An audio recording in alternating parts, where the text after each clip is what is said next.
welcome to another edition of the Road Hub International Podcast, coming to you live from European Rotors here in Cologne. With me today is Jonas Gerke, who is the head of business line flight training with Reiser Simulation and Training. Jonas, thanks very much for spending the time to come over and have a chat and talk all things training. I mean, the training market is, it's gone through a kind of an evolution in the last few years. Yeah, so first of all, thanks Gideon for having me here. It's an absolute pleasure. So I'm looking forward to discussing and talking to you about everything what's going on. So we all know that training is getting more and more important in today's aviation. So training has changed from our perspective at Reiser, I would say, over the last 5 to 10 years, because where just the full flights level D, so that very high class and very huge simulators, were state of the art about 10 years ago, we see a lot of new technologies pushing into the market. There are a lot of new players in the game, especially smaller companies, because the virtual and mixed reality goggles, they have a huge value because they're more, they have a less price to get them. They're easier to implement, and especially for the simpler and basic simulators, that is much more opportunities you have today than 10 years before. Sure. I mean, it used to, because I'm old and crusty, I can remember spending more time than I cared to in exactly as you described, the big level D simulator taking up a lot of space and a lot of budget, and of course the scheduling issues. And I guess this is where this breakthrough with these newer technologies and regulators accepting that the fidelity of the training created by those mixed and virtual reality platforms is as good, if not better. I mean, for me, I would say in certain scenarios in visual flight regime, it's actually significantly better than the older technologies. Absolutely. So the regulation is key, I would say, because you need the qualification to get your credits as a pilot. Without the qualification to a certain level of a simulator, it doesn't make sense at all. So I would say we need to differentiate between what is the value of a VR mixed reality simulator and where you still need the full flights. Because we at Reiser, we think that there won't be a full replacement of full flights in the future. We think that the small and medium devices using VR and mixed reality stuff, which are now getting more and more qualified up to higher levels, can be used for some training that you cannot do that good in the full flights, and also keep the cost and the footprint of the devices down, also energy consumption. You don't need big facilities anymore. And I think another key is bringing the training to the students and not the students to the training. Yeah. Because having more smaller devices, which do not cost you millions, would give you the opportunity to have more spread across the world and get the training to the pilots and avoid a lot of traveling time, flying across. So I know, for example, students from South America, they don't have a lot of simulators in South America. Mm-hmm. They travel either to US or to Europe to fly 2 hours in a full flight simulator. Yeah. So that's ridiculous. And I think especially for such cases, mixed reality or virtual reality simulators will definitely make sense, and will be more and more often used for medium operators having a small or medium fleet of helicopters. And it's that meshing together, because I guess it's the those things you talked about, traveling to a simulator, the kind of the invisible cost line in a training budget. Flights, hotel accommodation, it all adds up. Subsistence, the works. So that idea of getting closer to you, spending more time actually doing the training envelope out of that, as you say, 2 hours of training, 4 days of traveling to do 2 hours of training or something like that. And beside the cost aspect, many operators complain about the availability of qualified instructors because the instructors need to go with the pilots. And if they're traveling 3 months a year just to get from A to B, you're losing 3 months of potential training you could give.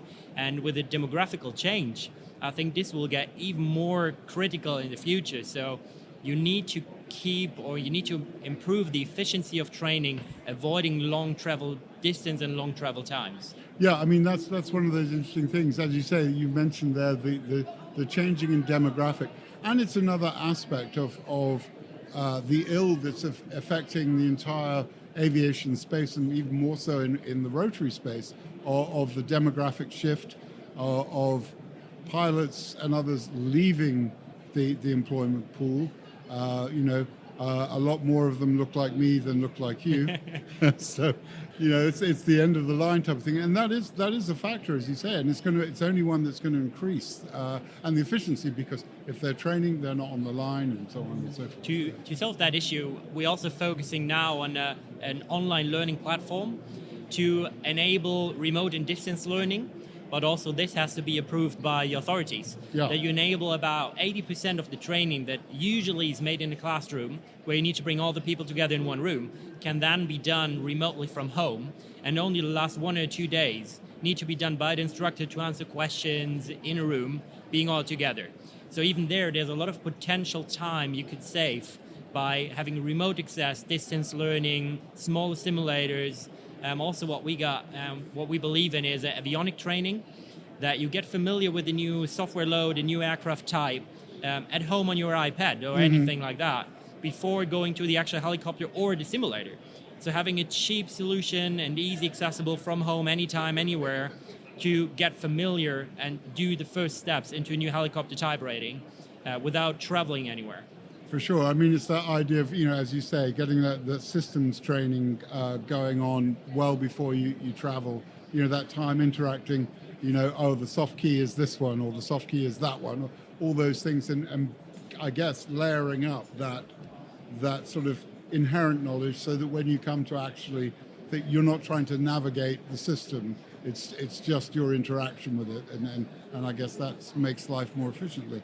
But let's move on a little bit and focus for a moment on your move into, we've talked about virtual reality, and your move into the mixed reality space. Yeah, there is a reason for it, obviously. For the pure virtual reality is definitely good products. They're even more easy to place somewhere, to use, but they have limitations, especially in the multi-crew coordination for bigger helicopter types.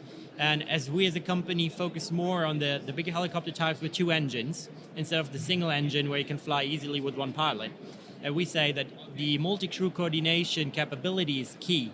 And this is why we still have the haptical cockpit as a one-to-one replica. So you can touch every single knob, it's there. It's like out of a full flight. So that's not the cheapest solution, but we think that this mix will be the best trade-off in the future, still having a full replica hardware cockpit with functional displays, FMS and everything, but having the mixed reality where you've got the out the window view is pure virtual, while the inside the cockpit is caught by camera, brought into the pilot. So you can see your own hand and you can see your co-pilot. And also this can be connected to hoist trainers or rear cabin trainers as well, that you can coordinate the multi-crew stuff. And this now is also qualified by EASA the first time in our mixed reality simulator, which is an absolutely great achievement, because there is no VR mixed reality simulator in the world yet that allows a full multi-crew coordination. Yeah, and that's going to be key, isn't it? Because it's one thing just, concentrating on the aviating around from one place to another, and it's fine, and reversionary practices and emergency procedures, and that's all good stuff. But really, when you get down to it, it is all about delivering a service. So that relationship with the technical crew in the rear and how you work as a team, creating an effective training environment for that. Absolutely. So, and this is why I said in the beginning that I think there will be several simulators for several training types and tasks. So you can use the VR trainers for basic training, just for yourself, train some emergency procedures, etc. That's absolutely fine, and the best cost and value trade-off you can get. Then the next step will be the mixed reality multi-crew stuff, and then you will still, and this is what we definitely believe, there's still always a room for full flight level D to do the very critical outer rotation, where you actually need the absolute high fidelity flight model, because that's about safety. Yeah, so, and about safety, you cannot go into any compromise in aviation. I think that's where we all agree on. So we think there will be several levels, and it's more about target fidelity and target training. I mean, when you think about a procedure, I mean, you mentioned it, auto rotation. It's the whole thing. As I was taught, well, auto rotation, it's the last 15 feet that really count. Absolutely. And getting the fidelity of recreation of sight picture and all of those things and sensations. And funnily enough, last night at dinner we were talking about three of us pilots are still talking about different auto-rotation techniques and whether they cross-fertilize from one type to another. But it is that need for that fidelity that only perhaps a full flight simulator can deliver. Yeah. Probably you can do it also in an XR sim. Yeah. But also for that auto-rotation, you need to get the feeling, you need to get the feedback. So you need a motion system, you need vibration. There's so many aspects, and they need to be in harmony to give you the full picture and to give you the best feeling for that situation, because you only have one opportunity to do it well in reality. So you want to be trained the best way possible. Sure. So you shouldn't go any compromise because of cost or anything at that stage, that level. I mean, it's one of those interesting things. I mean, I'm kind of digressing back and going back to the concept of mixed reality and the interaction or the suspension of disbelief aspect of interacting, operating a toggle switch. It's one thing to, if you like, point and click on in pure virtual reality, but, operating a toggle switch, actually feeling the resistance of a spring and so on. I mean, to me, am I being wrong? But it seems to me that too is an important training tool. Feel the actual interaction of how I'm going to work with this machine in reality. Yeah, I absolutely agree, Gideon. But maybe I'm the wrong person to talk about that in a neutral way, because I'm coming from the military sector, from fighter pilot jets, and there the muscle memory and the feeling of each switch was key for training, because they do not look at the switches. Yeah. In helicopters, that's slightly different, but still we get the feedback from pilots that they much appreciate having a hardware cockpit replica instead of just virtual panels or a virtual hand and avatar. So they do really appreciate those switches, forces, touching stuff, instead of just having it replicated in virtual, in synthetic world. Yeah.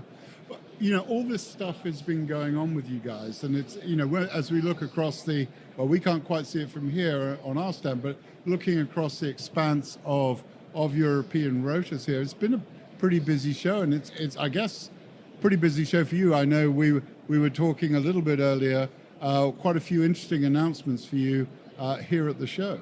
Yeah, there's a lot going on in several sectors of business. So it's definitely an absolute good show, because the whole aviation helicopter rotary wing bubble is here. So you've got all the people you need. You have potential customers. You can show what you got.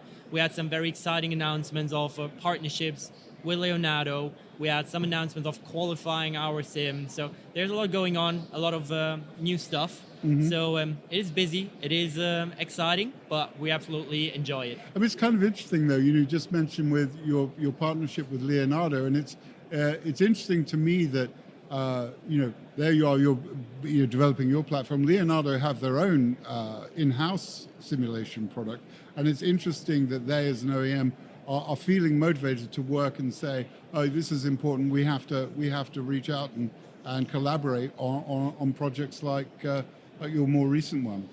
Leonardo said it in a very good way. So it doesn't bring you forward being jealous in what the others can do or can't do. So I think it is important to say, what do we need? What does the market need? What does the customer need? And how can we satisfy that in the best way possible? And we with Reiser, we can do our own flight models by re-engineering and flying a full flight campaign with the original aircraft. But of course, this costs a lot of money. And there are some limitations sometimes if you are not willing to spend millions. So especially in the medium fidelity segment of simulators like the FTDs are, where the mixed reality and virtual reality stuff is now getting bigger and bigger, you don't have people that are willing and can afford that high cost. And there are some limitations they might not want to have. So there is, for us still, for full flights, we love doing our own flight models because we are fully flexible. But now on that market, for the flight training devices, we definitely think a collaboration with the OEM Leonardo is the best way to approach the market, because they can give us the flight dynamics, they can give us the functional aviation, the hydraulic models, everything for a very reasonable price, because they've got it available, they don't need to invest. It's absolutely correct what they provide, because they're the OEM, they have all the data.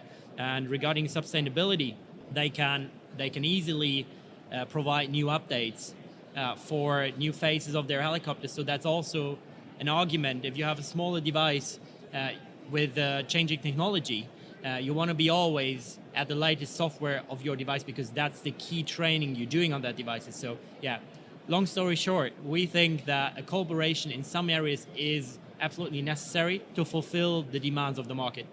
It's, it is that sort of thing, as you say, that critical thing.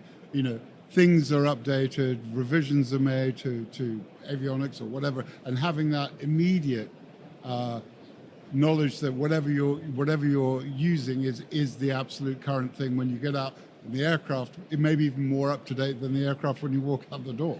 To actually get on board. So it is that I guess that interesting idea, and I was sort of encouraged when we spoke about it earlier today about that idea of an OEM recognizing that and working with partners like yourselves. We're absolutely happy that Leonardo has seen us as the choice to go for simulators. So I think that's already some very big statement from an OEM saying we go to that medium-sized company because we believe they can provide the best training solution on the market. So they want to give us their flight model, and we do that product together.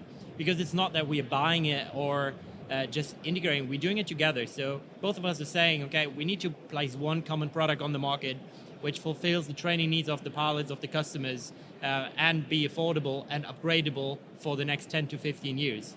And I'm absolutely happy to say that we're going into that industrial synergy agreement now with Leonardo, as we all think this is the way to go. Sure. Jonas, it's been an enlightening conversation, well, for me, and I'm sure for everyone who's listening.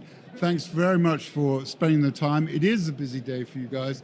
I was on your stand earlier. It was thronging. There's so much activity and so much interest, actually, in the new platform that even me, a titan of the media, couldn't get a sniff in until the very end of tomorrow.